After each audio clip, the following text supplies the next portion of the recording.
Daily bread Bible facts. నిజమైన ఉపవాసం అంటే ఏమిటి? నకిలీ ఉపవాసం అంటే ఏమిటి? అసలు ఉపవాసం అంటే ఏమిటి అనే విషయాలు ఈ వీడియో ద్వారా పూర్తిగా తెలుసుకుందాం. ముందుగా ఉపవాసం అంటే ఏమిటో తెలుసుకుందాం. ఉపవాసం అను పదం క్రొత్త నిబంధనలో గ్రీకు భాష నుంచి అనువదించబడింది. ఉపవాసం అను పదం నేస్టియా అను పదం నుంచి వచ్చింది. ఈ పదాన్ని విభజిస్తే నే ప్లస్ ఏస్టియా. నే అంటే లేదు లేదా లేకుండా అని అర్థం. ఏస్టియా అంటే తినుట అని అర్థం. దీని పూర్తి అర్థం తినకుండా ఉండడం అని అర్థం. దీన్ని బట్టి ఆహారం తీసుకోకుండా ఉండటం మరియు స్వచ్ఛందంగా తినడం మానేయడం మరియు దేవుని మీద దృష్టి పెట్టడానికి భోజనం విడిచిపెట్టడం అను అర్థాలు వచ్చేలాగున క్రొత్త నిబంధనలో ఉపవాసం అను పదం ఉపయోగించడం జరిగింది. కావున ఉపవాసం అనగానే ఆహారం తీసుకోకూడదు. అలాగని ఫ్రూట్స్ తినవచ్చా, టీ త్రాగవచ్చా, లేకపోతే తక్కువగా తినవచ్చా అను ప్రశ్నలు వేయకూడదు. అసలు ఉపవాసం అను పదమే ఆహారం తీసుకోకూడదు అను ఉద్దేశంతో వ్రాయబడింది. కావున ఉపవాసం రోజున ఎటువంటి ఆహారం తీసుకోకూడదు. మీరు ఒక పూట ఉపవాసం అనుకుంటే ఆ పూట ఆహారం తీసుకోకూడదు. లేదా మీరు ఒకరోజు ఉపవాసం అనుకుంటే ఆ రోజు ఆహారం తీసుకోకూడదు. మీ ప్రేరేపణ కొలది ఎన్ని రోజులు ఉపవాసం అనుకుంటే అన్ని రోజులు ఆహారం తీసుకోకూడదు. ఇప్పుడు తెలుగు భాషలో వ్రాయబడిన ఉపవాసం అను పదానికి అర్థం తెలుసుకుందాం. ఉపవాసం అను పదాన్ని విభజిస్తే ఉప ప్లస్ ఆవాసం. ఉప అంటే దగ్గరగా అని అర్థం. ఆవాసం అంటే నివసించడం అని అర్థం. దీని పూర్తి అర్థం దేవునికి దగ్గరగా నివసించడం. అంటే ఉపవాసం రోజున లోక పనులకు దూరంగా ఉండి మరియు లోకపు ఆలోచనలకు దూరంగా ఉండి దేవునికి దగ్గరగా నివసించాలి. కొంతమంది ఉపవాసం అంటే కేవలం ఆహారం తీసుకోకుండా ఉంటే చాలు అని అనుకుంటున్నారు. కానీ ఉపవాసం రోజున ఆధ్యాత్మికంగా దేవునికి దగ్గరగా ఉండాలి. కొంతమంది ఉపవాసం చేస్తూ వ్యాపారాలు చేస్తారు, మరికొంతమంది ఉద్యోగాలు చేస్తారు, మరికొంతమంది చేతి వృత్తి పనులు చేస్తారు. అలాగున చేయకూడదు. ఉపవాసం రోజున ఆహారం మానేసి ఆధ్యాత్మికంగా దేవునికి దగ్గరగా ఉండాలి. దేవునికి దగ్గరగా అంటే ఉపవాసం రోజున ప్రార్థన చేయడం, పాపపు ఒప్పుకోలు, పశ్చాత్తాపం చెందడం, బైబిల్ చదవడం, ధ్యానం, స్తుతించడం వంటివి చేసి దేవునికి దగ్గర కావాలి. ఒకవేళ అనారోగ్య సమస్యలు ఉన్నవారు డాక్టర్ పర్యవేక్షణలో ఉపవాసం చేయగలరు. ఇప్పుడు నిజమైన ఉపవాసం అంటే ఏమిటో తెలుసుకుందాం. యోవేలు 2వ అధ్యాయము 12-13 వచనములు. ఇప్పుడైనను మీరు ఉపవాసముండి కన్నీరు విడుచుచు దుఃఖించుచు మనస్పూర్వకంగా తిరిగి నా యొద్దకు రండి. ఇదే యెహోవా వాక్కు. మీ దేవుడైన యెహోవా కరుణావాత్సల్యము గలవాడును, శాంతమూర్తియు, అత్యంత కృపగలవాడనయుండి తాను చేయనుద్దేశించిన కీడును చేయక పశ్చాత్తాపపడును. కనుక మీ వస్త్రములను కాక మీ హృదయములను చింపుకుని ఆయన తట్టు తిరుగుడి. ఈ లేఖనం ప్రకారం నిజమైన ఉపవాసం అంటే మన హృదయం దేవుని వైపు త్రిప్పడం, మన వస్త్రాలను చింపుకోవడం కాదు. మన హృదయాల్ని చింపాలి అంటే మన హృదయాల్ని మార్చుకోవాలి. మన పాపాలు బట్టి పశ్చాత్తాపం చెందాలి. మన తప్పుల్ని తెలుసుకోవాలి. మన శరీరాన్ని శుద్ధి చేసుకోవాలి. అప్పుడు మన దేవుడు శాంతమూర్తి కాబట్టి ప్రతి విధమైన కీడును తొలగిస్తాడు. మనం అడిగినవి ఇస్తాడు. కావున ఉపవాసం రోజున మన హృదయాల్ని మార్చుకోవాలి. ఇదే దేవునికి ఇష్టమైన ఉపవాసం. ఇదే నిజమైన ఉపవాసం. యెషయా గ్రంథము 58వ అధ్యాయము 6వ వచనం. దుర్మార్గులు కట్టిన కట్లను ఇప్పుటయు, కాడిమాని మోకులు తీయుటయు, బాధింపబడిన వారిని విడిపించుటయు, ప్రతి కాడిని విరగొట్టుటయు నేనేర్పరచుకున్న ఉపవాసము గదా. ఈ లేఖనంలో దేవునికి ఇష్టమైన ఉపవాసం కనిపిస్తుంది. అది ఏమిటంటే ఉపవాసంతో పాటు దుర్మార్గులు కట్టిన కట్లను ఇప్పాలి. దుర్మార్గులు అంటే దుష్టులు, పాపాత్ములు అని అర్థం. కట్టిన కట్లు అంటే చేసిన పాపాలు.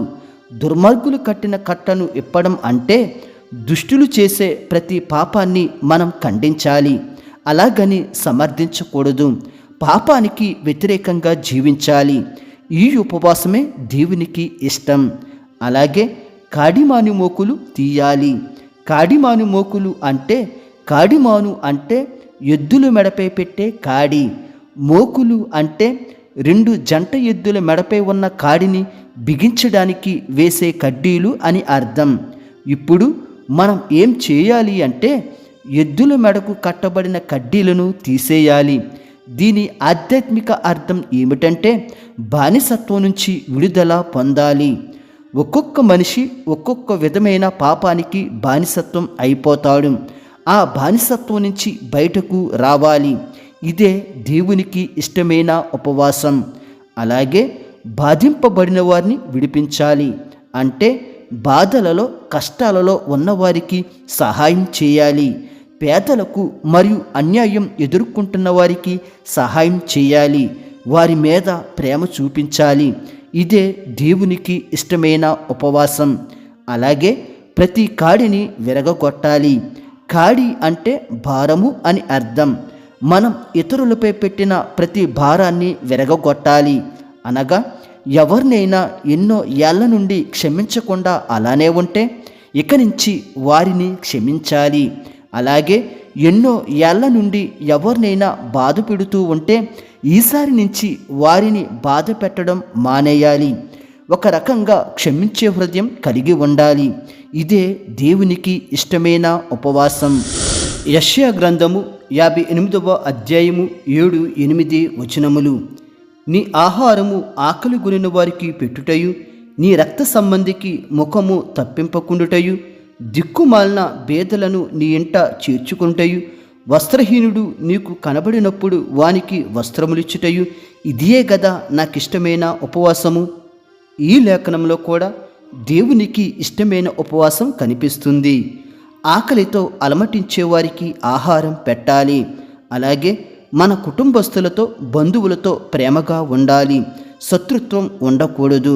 మన రక్త సంబంధుల దగ్గర మొహం మార్చుకుని ఉండకూడదు. అందరితో మంచిగా మాట్లాడాలి. అలాగే దిక్కుమాలిన బేదలకు ఆశ్రయం కల్పించాలి. వారు మనతో ఉన్నంత వరకు మంచి సదుపాయాలు కల్పించాలి. అలాగే వస్త్రహీనులకు వస్త్రాలు ఇవ్వాలి. ఇదే దేవునికి ఇష్టమైన ఉపవాసం. ఇదే నిజమైన ఉపవాసం. కావున ఉపవాసంతో పాటు ఇటువంటి మంచి లక్షణాలు క్రైస్తవుడు కలిగి ఉండాలి. అప్పుడే ఆ ఉపవాసాన్ని దేవుడు ఇష్టపడతాడు. ఇప్పుడు నకిలీ ఉపవాసం గురించి తెలుసుకుందాం. మత్తయి సువార్త 6వ అధ్యాయము 16వ వచనం. మీరు ఉపవాసము చేయనప్పుడు వేషధారుల వలె దుఃఖముఖలై ఉండకుడి. తాము ఉపవాసము చేయుచున్నట్టు మనుషులకు కనబడవలనని వారు తమ ముఖములను వికారము చేసుకొందురు. వారు తమ ఫలము పొందియున్నారని నిశ్చయముగా మీతో చెప్పుచున్నాను. ఈ లేఖనం ప్రకారం ఉపవాసము వేషధారుల వలె చేయకూడదు.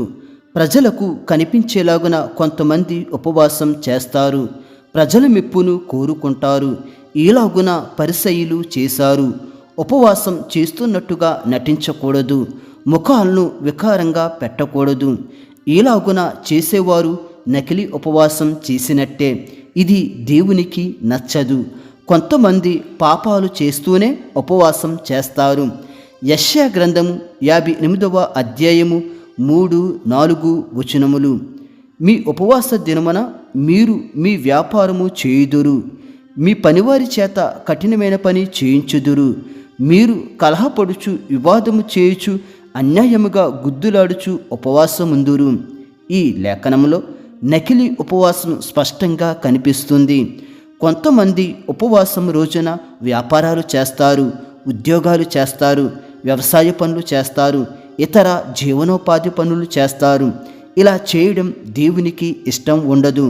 ఉపవాసం రోజున ఎన్ని పనులున్నా ఆ రోజు దేవునికి ఇవ్వాలి. ప్రార్థనలతో, బైబిల్ పఠనాలతో, స్తుతి యాగాలతో ఆ రోజును దేవునికి అర్పించాలి. అలాగే పనివారి చేత కూడా ఇటువంటి పనులు చేయించకూడదు. అలాగే దెబ్బలాటలు, జగడాలు, గర్వం, కోపం, వివాదాలు, అన్యాయంగా కొట్టుకోవడం వంటివి చేయకూడదు. ఒకవేళ చేస్తే మాత్రం ఆ ఉపవాసాన్ని దేవుడు ఇష్టపడడు. ఎలాగున ఉపవాసం చేసినా వ్యర్థమే. కావున ఇక నుంచి క్రైస్తవులు దేవునికి ఇష్టమైన నిజమైన ఉపవాసం చేయాలి. దేవుడు మిమ్ములను మీ కుటుంబములను దీవించునుగాక. ఆమేన్.